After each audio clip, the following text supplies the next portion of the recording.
Nous sommes le 28 mai 2024. Le contrôle mental. Le contrôle mental, qu'est-ce que c'est? Alors, le contrôle mental, on en parle par exemple en 2004, hein, il y a 20 ans, pour moi, je dirais. Le contrôle mental, c'est accéder au cerveau d'autrui et lui faire faire, accéder à ses pensées, accéder à ses décisions, à sa réflexion, et lui faire faire ce qu'il n'a pas envie de faire. En gros, c'est ça. Hein. Dans cet article donc de Veronica Gaetano, elle donne une petite définition un peu comme ça dans ce sens. Ce qu'il faut savoir, c'est que le Chili est le premier pays au monde à proposer une protection du cerveau, protection des neurodroits. Hein.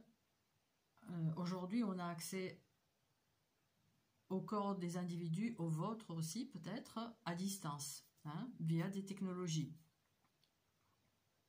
notamment via la 5G hein, et les autres. On a accès, on peut envoyer un signal sur votre corps et prélever des informations de votre corps, notamment si vous avez reçu des technologies dans votre corps lors de cette intervention. Hein. Peut-être pas tous, je l'espère. Au moins pour les gens proches, quoi. Hein, proches. Voilà, cette vidéo est difficile à faire parce que oui, bien sûr, on peut donner on peut parler de la théorie, on peut dire ce qui se fait déjà, comment on peut, comment il procède. Hein. Vous avez par exemple ici, on le voit, voilà, un schéma qui explique comment techniquement il est possible d'accéder au subconscient d'autrui hein, et de lui induire un ordre hypnotique que la personne va exécuter et que il est impossible de résister à cet ordre. C'est très particulier. Enfin, il s'agit d'une technique de manipulation. Les techniques de manipulation sont connues depuis l'ancienne Égypte. Hein, elles sont connues aussi certainement dans le vaudou, par exemple. Hein. Il y en a qui se reconnaîtront. Hein. Et donc, voilà, aujourd'hui, tout ce qui est faisable depuis longtemps est faisable par des technologies. Hein. Voilà. Le cerveau est le champ de bataille du 3e millénaire, hein, selon James Giordano, bien connu des cibles, hein, qui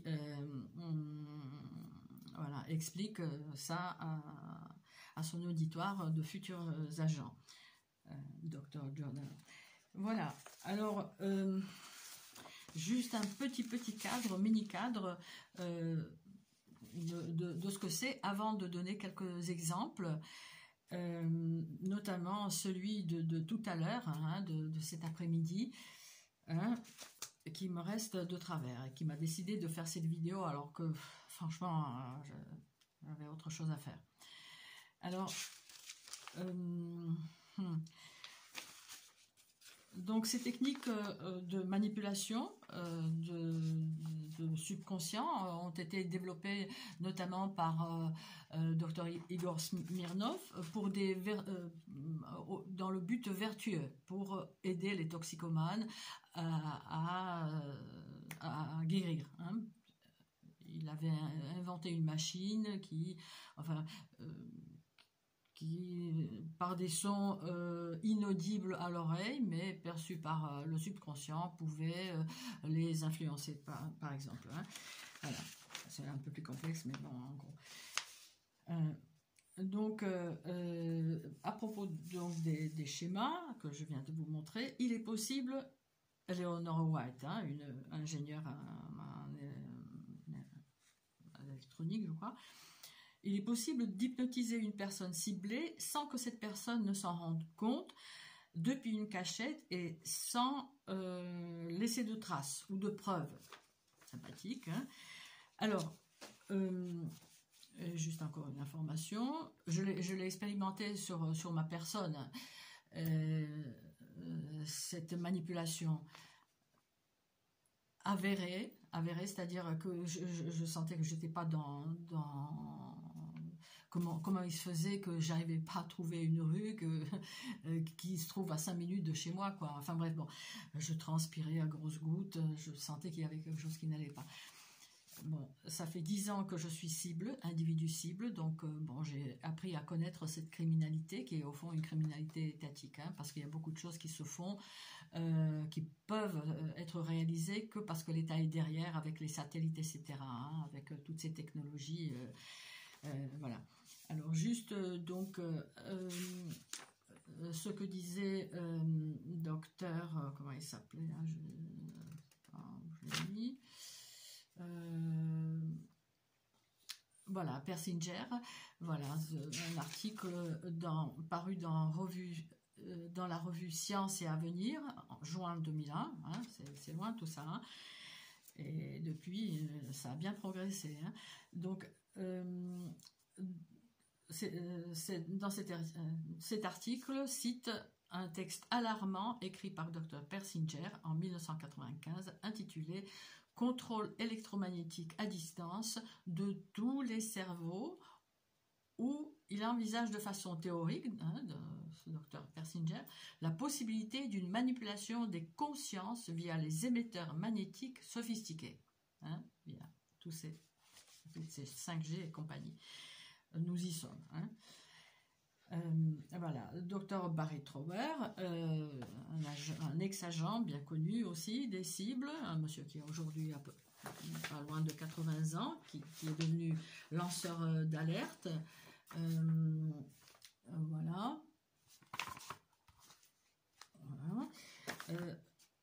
Dit que cette manipulation est faisable sur un individu, mais aussi sur des populations entières, en leur faisant pulser dessus certaines fréquences. Vous avez le livre en PDF seulement de Mark Filterman, Les armes de l'ombre, hein, où il explique, c'est à la limite amusant, où il dit comment telle fréquence vous fera renverser un verre, hein, comment vous fera tomber, par exemple, hein, elle vous fera tomber, etc. Alors, donc, rapidement, les exemples, rapidement parce que hein, les gens n'ont plus la patience, ils sont inondés d'informations aussi, c'est vrai. Donc voilà, lorsqu'on est cible de cette criminalité, il y a deux choses. Il y a certaines choses qui sont faites par le réseau de criminels, hein, en ce qui concerne les violences psychologiques, par exemple, hein, violation de domicile, il rentre dans mon véhicule, dans mon sac, etc., en y déposant certains objets, par exemple, etc. Bon. Et après, par contre, il y a certaines choses que voilà, la cible finit par se demander mais comment c'est possible ça, hein, il y a que moi qui ai pu faire ça, et c'est en effet possible sous influence hypnotique, sous cette espèce d'ordre hypnotique auquel on ne peut pas résister en fait. Alors comment ils font? C'est simple, ce sont souvent des petites choses simples, hein, mais qui sont totalement déstabilisantes, hein, parce que bon, on connaît le cas du Manchurian Candidate, je sais pas comment on prononce, où on peut faire d'une personne un tueur, mais ça demande beaucoup de séances d'hypnose, assorties de LSD, etc., de drogue. Bon, voilà. Donc, dans notre cas de cible, ce sont souvent des petites choses, mais qui sont totalement voilà, déstabilisantes, comme je viens de le dire.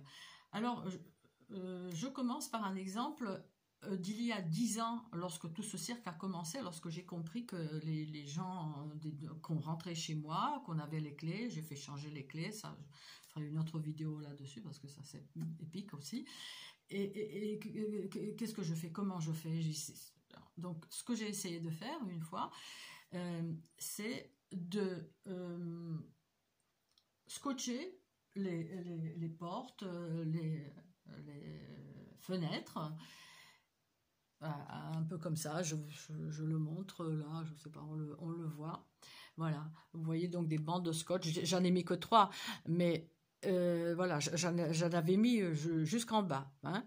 Et là, en haut, on peut zoomer peut-être, on peut voir de plus près, je l'ai fait pour vous, pour cet exemple, j'espère que ça se voit.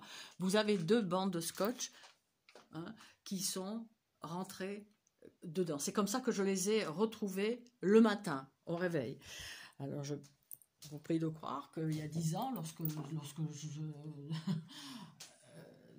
tout ça a commencé, je me disais, mais qu'est-ce qui se passe? Qu'est-ce que c'est? Comment c'est possible? Tout était scotché, la porte était scotchée, et j'ai trouvé tout scotché, sauf ces 2 bandes. Alors, vous allez me dire, oui, c'est toi qui as pas fait attention. Non, non.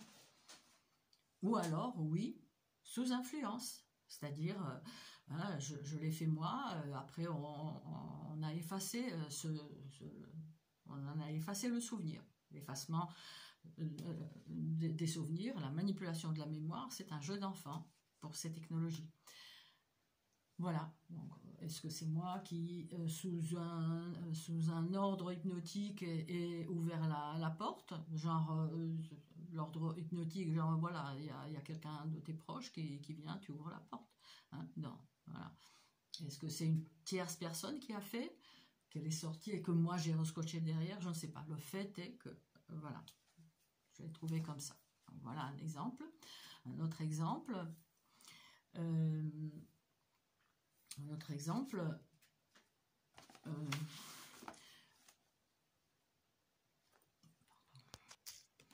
Donc, il y a quelque temps, on a trouvé dans l'endroit où je vais de temps en temps, on a trouvé cet objet.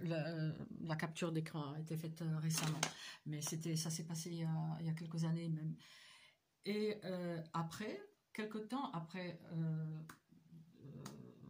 que cet objet est apparu et que personne ne savait d'où il venait, qu'est-ce qu'il faisait là, hein, quelque temps après, voilà ce que j'ai trouvé. Je vais vous montrer. Je vais à la plage de Nice, donc je suis à Nice, je vais à la plage sur la promenade des Anglais, et je suis toujours comme poussée, toujours d'aller de certains côtés, comme on dit. Voilà. Et donc ce jour-là, je m'assois à l'endroit où j'étais comme poussée, vraiment, d'aller. Hein, et je tombe sur ceci. Voilà.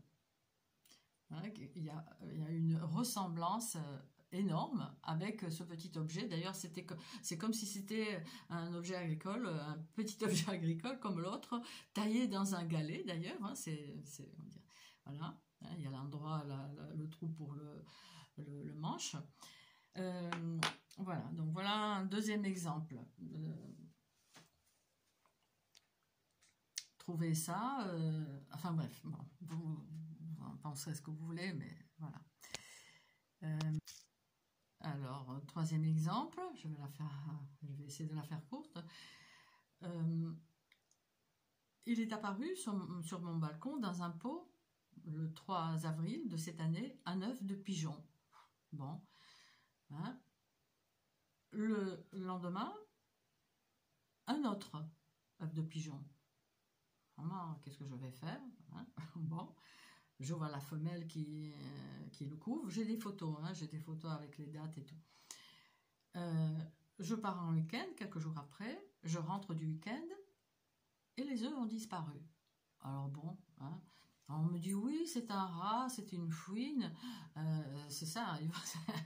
Je suis au 3e étage dans un immeuble, des travaux de ravalement ont déjà commencé d'un côté. Je veux dire, il y a du bruit, il y a bon.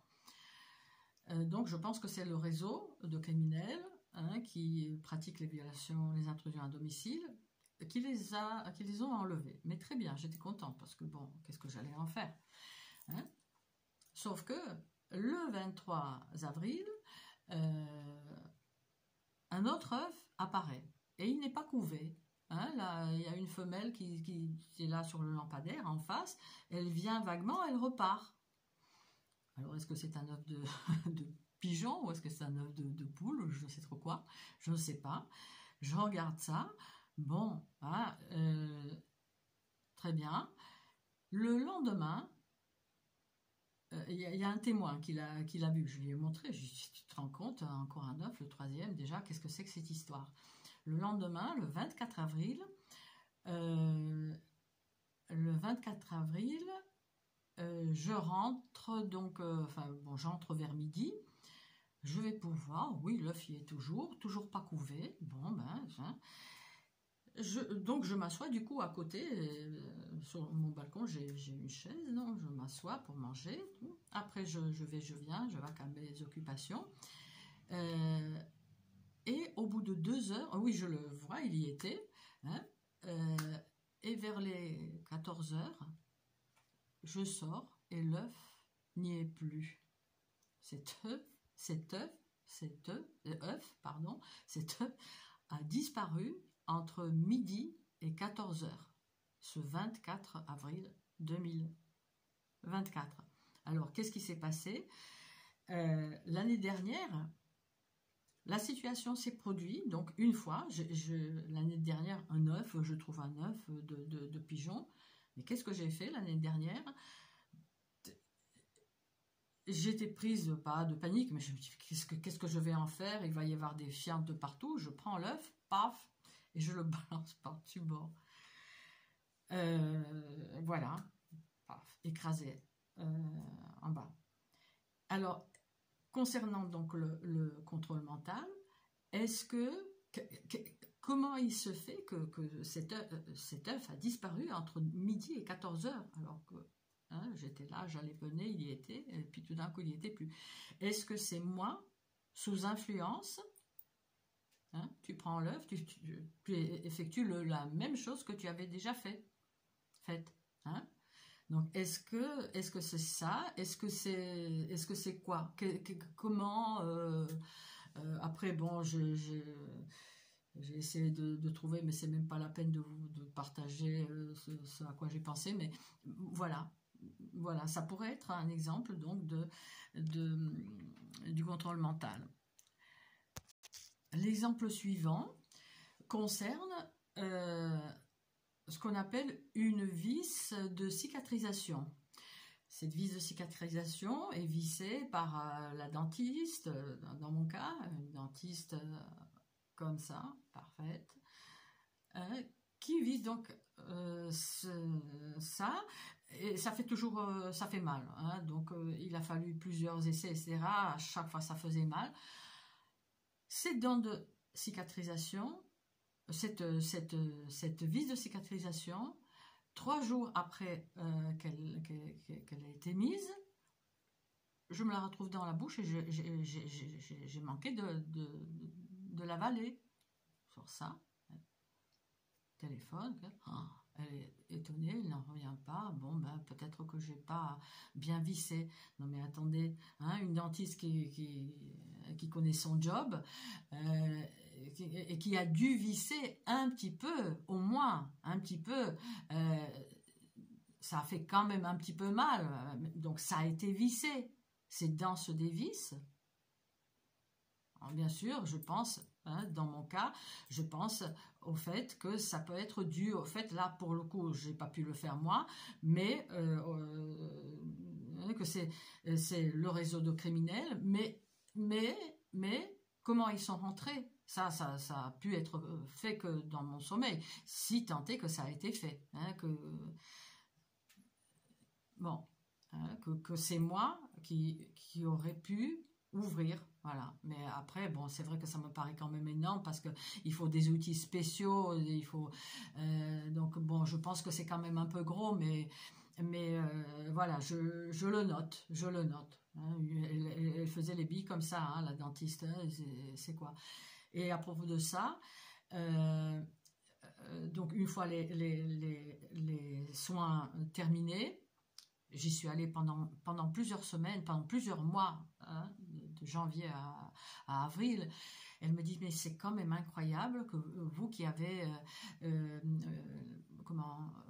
l'os est en parfait état, hein, elle n'a pas dit par rapport à mon âge, mais c'est vrai, au fond, j'ai pas de problème d'ostéoporose, c'est bien uniforme, on le voyait, je montre le menton parce qu'on le voyait bien sur la radio, et elle me dit, mais comment se fait-il que là, c'est tout déchaussé, c'est tout, enfin, c'est tout, qu'il manque euh, de l'os, alors que ailleurs, c'est parfait.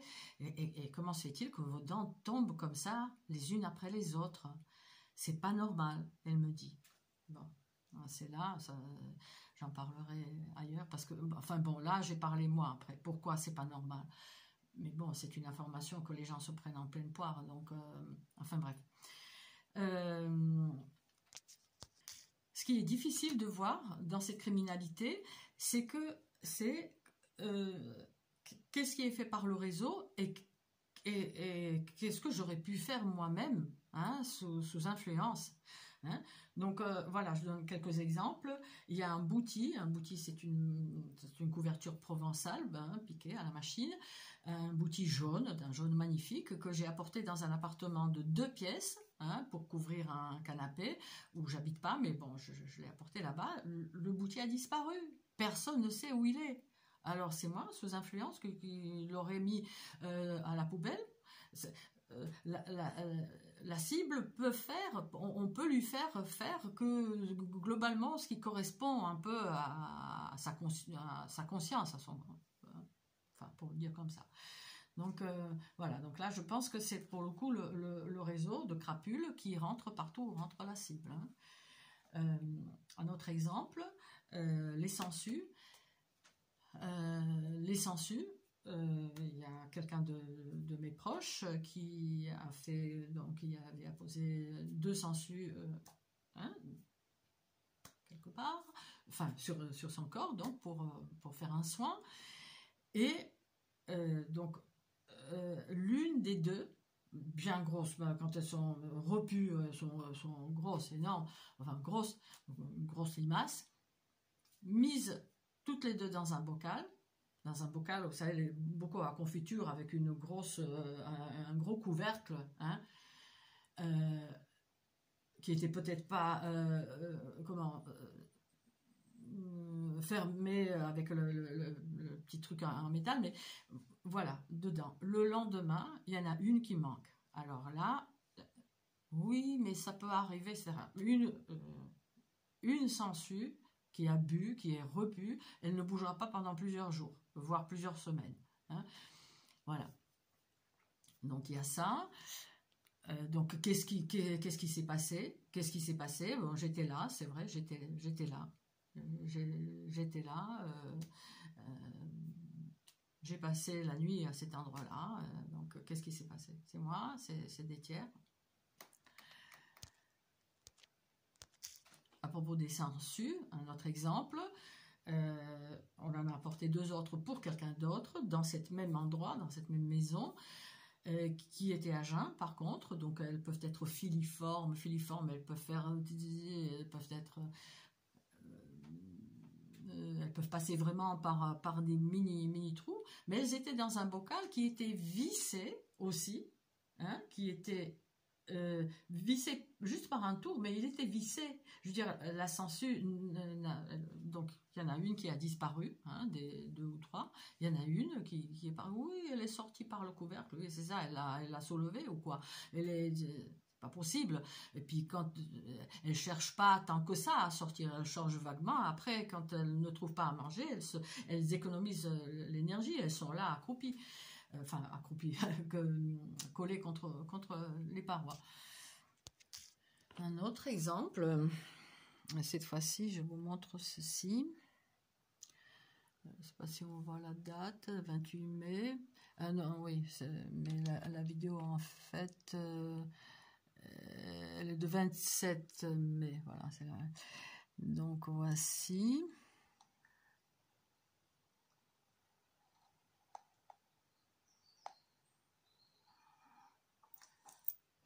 Alors je vais commenter là, moi, rapidement. Voici ce qui s'est passé tout à l'heure. Je sors, je quitte l'appartement, je sortais, j'allais quelque part, donc avec mon caddie et mon sac, etc. Je suis dans le hall de l'immeuble et puis je vois ces voitures devant. Et je vois un gars à peu près 50 ans, chauve, un peu potelé, bon.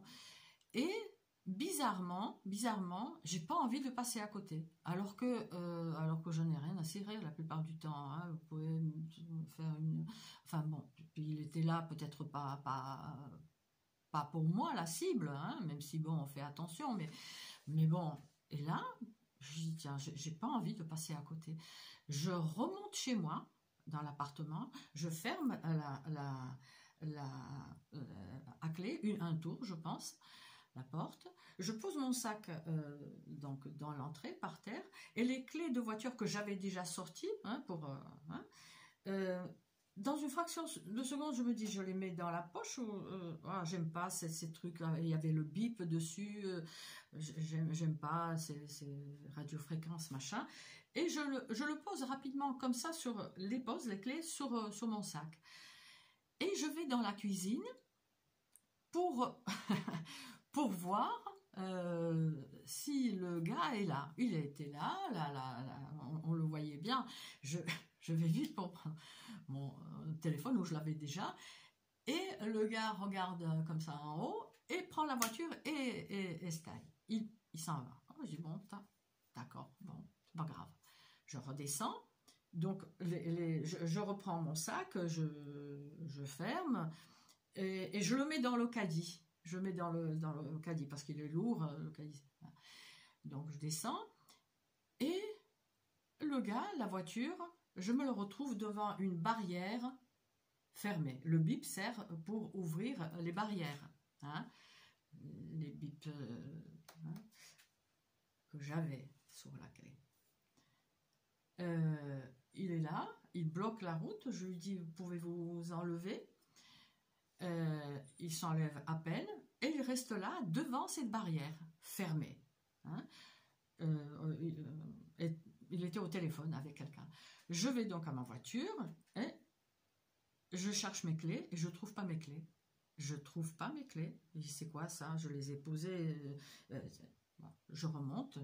Quand même, je les ai posées dans le sac. Je les vois sur le sac ouvert. Je regarde, je prends une torche dans l'entrée, etc. Le sac, je sors tout.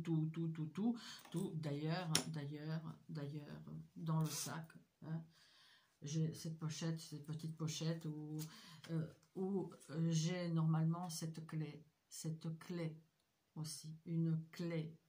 Hein, qui normalement est là-dedans, je m'en sers pas. Il y a le livre de Mark Filterman que je voudrais faire imprimer, mais bon, j'ai pas eu le temps, il est dedans, je m'en sers. Hein. Cette clé, donc, est sortie de cette pochette dans le soufflet au milieu. Et donc, voilà, je me dis, mais c'est quoi ça? Et donc, ça peut... c'est sûr que selon les gens à qui j'en parle, il y aura des attitudes différentes. Hein, il y a une personne à qui j'en ai parlé d'emblée qui est très au courant de ma situation et qui m'a rassurée encore une fois, non, tu n'es pas folle, non, qui est au courant de tout ça. Elle me dit c'est vrai, c'est étrange, je ne sais pas quoi te dire, c'est étrange. Hein, une autre personne que j'appelle pour lui décrire la situation. Elle est très attentive, elle pose des questions, donc elle va très bien, mais hein, tu les aurais pas perdus dans l'ascenseur? Je dis non, non, je suis descendue avec le caddie dans l'ascenseur, c'est lourd. Tu les aurais pas perdus dans l'entrée, dans ton entrée là, donc où tu as posé ton sac? J'ai dit non, j'ai pris une torche, j'ai tout vu, le sac, je l'ai aplati, voilà, rien.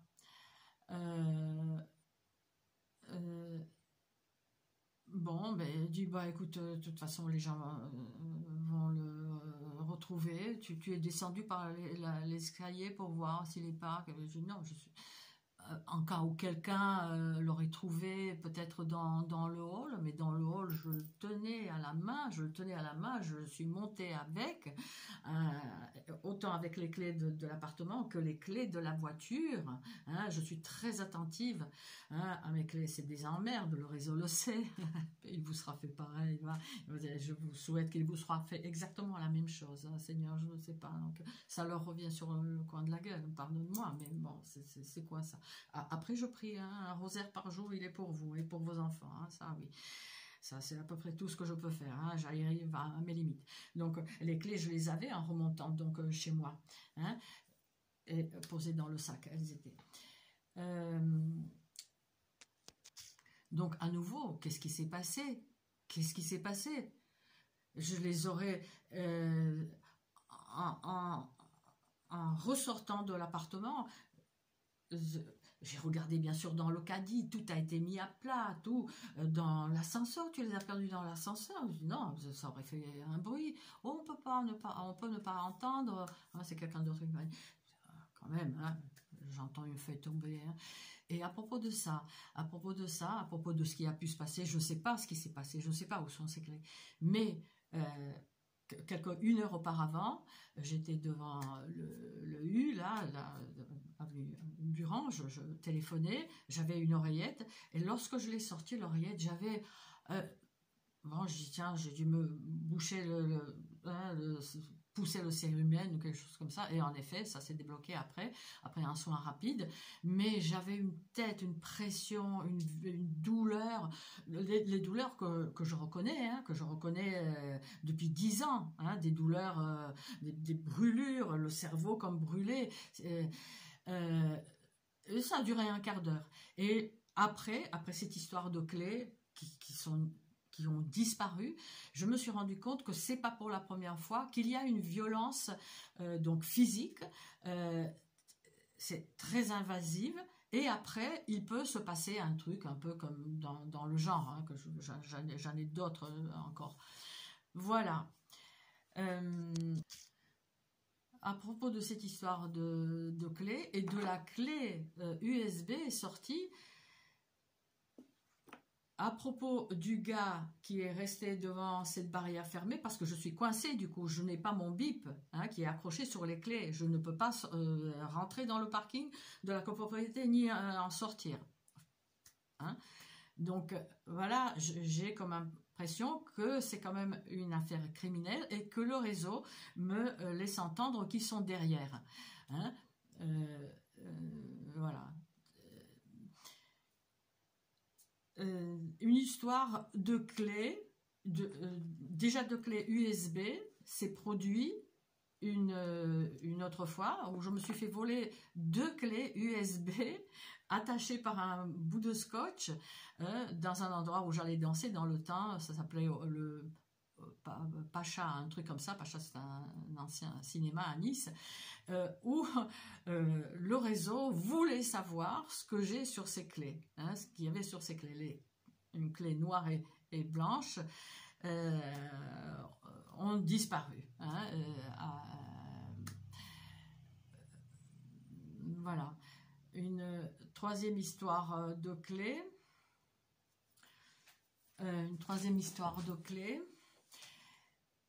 Assez récemment, et je vais finir parce que voilà. Troisième histoire de clé, c'est avec les clés, c'était avec les clés de l'appartement. que j'ai sur comme sur une accroché comme ça sur une ficelle, vous savez qui est incassable, hein, c'est des trucs. Donc après je fais plein de nœuds, plein de nœuds, plein de nœuds. Et donc une fois je sors donc de mon appartement, je suis sur le parking, je fais tomber, ou on me fait tomber les clés, et paf, elle s'éparpille. J'en ai pas 36 non plus, hein, mais bon, voilà, il y avait quelques clés, verrous, serrures, je sais pas, cave, boîte aux lettres, encore une autre clé, je crois, enfin, voilà, c'est ça. Donc ça tombe, très bien, ouf, hein. Je vais pour tout ramasser, je regarde bien, hein, sur un parking où en plus il n'y avait pas beaucoup de voitures. Je remonte dans l'appartement pour comment les remettre, pour trouver une autre ficelle. Elle n'était pas cassée, c'était probablement les nœuds, c'était défait, j'avais pas fait attention, et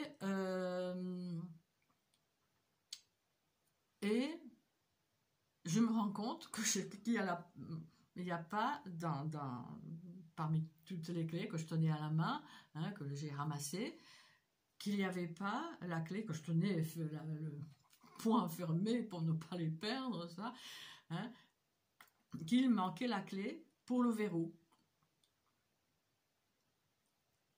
Je redescends sur le parking, rien. Bon là, entre-temps, c'est vrai que le réseau a pu passer dessus, mais franchement, hein, les clés, lorsqu'elles sont tombées, c'était sur, je sais pas, sur 1 m².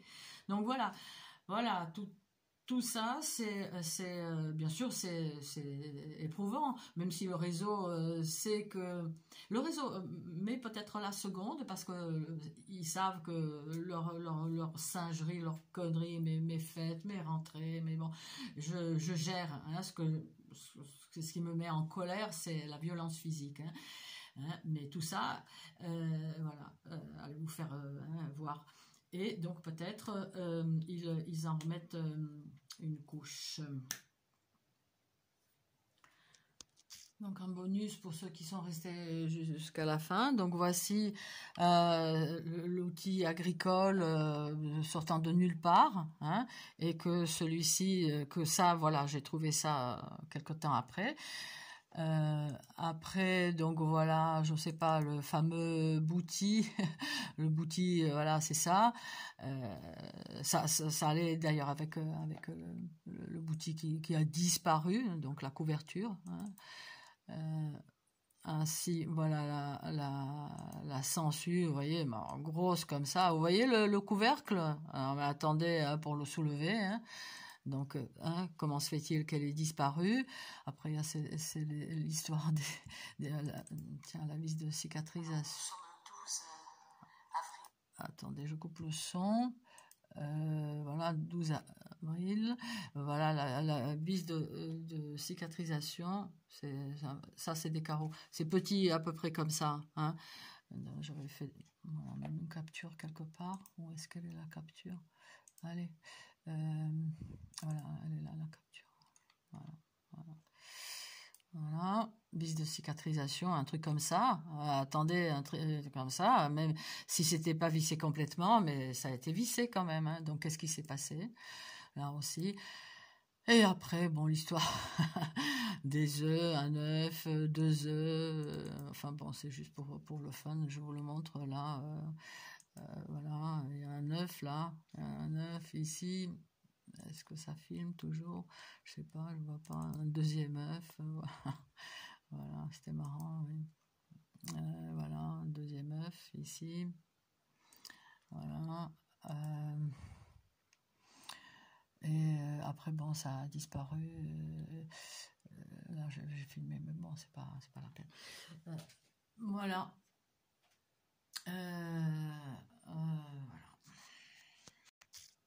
Encore à propos de mes soins dentaires, j'ai un petit appareil en attendant l'implant, et par 2 fois consécutifs, ça fait plusieurs mois que je l'ai, jamais je l'oublie, jamais. Ça m'était arrivé les tout premiers jours, oui, on n'a pas l'habitude, voilà, vous saurez tous. Voilà.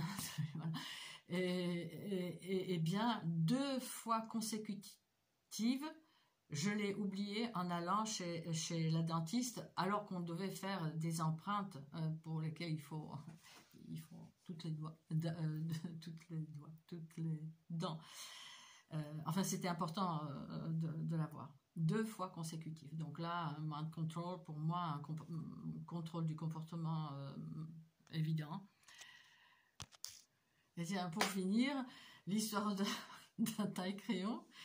Donc, dans la maison où je vais de temps en temps, il y avait dans un tiroir un crayon, un taille-crayon comme ça. Bon, c'est un taille-crayon de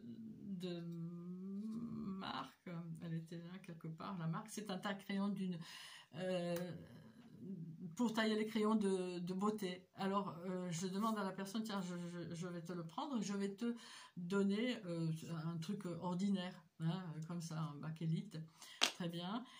Et puis, quelque temps après, je vais pour chercher quelque chose dans le tiroir, et qu'est-ce que je trouve? Je trouve plus ça, donc celui que j'ai laissé, mais je trouve un taille-crayon moche, et un peu comme dans ce matériau, un peu, mais métallique. Là, ça me paraît pas d'être métallique, ou c'est métallique, j'en sais rien, c'est peut-être, enfin, je sais pas en quoi c'est fait, on va dire. Et donc, voilà, je dis, c'est quoi ça? Bon, j'ai rien dit.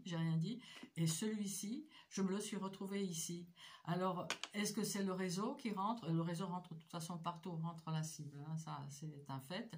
Mais voilà, voilà ce qu'il en est du contrôle mental. Alors c'est sûr que, comme je l'ai dit au départ, ça peut se retourner contre moi, cette vidéo. On peut dire, mais bon, c'est pas ce qu'elle fait. Et là, ma foi, il y a ça, il y a la prière, donc vous ferez ce que Dieu vous permettra de faire, et voilà. Et moi je dénonce comme je peux. C'est, comme je l'ai dit au départ, c'est délicat de donner des exemples du contrôle mental, parce que même certaines cibles, lorsqu'elles décrivent certaines choses, ça me paraît vraiment comme du contrôle mental, mais non, c'est pas. Or, un contrôle mental, ça existe, et on l'expérimente. Et comme je l'avais dit peut-être au départ, je ne me rappelle plus, ce qui est expérimenté sur nous, c'est destiné à être fait sur tout le monde. Encore une chose, voilà, il y a une victime, donc une cible de cette criminalité étatique et interétatique, Galina Kurdina, mais c'est une Canadienne, qui a envoyé une lettre à la Cour pénale internationale. Et dans ce courrier, qui est en anglais, mais il y a aussi la traduction, je vais donner le lien.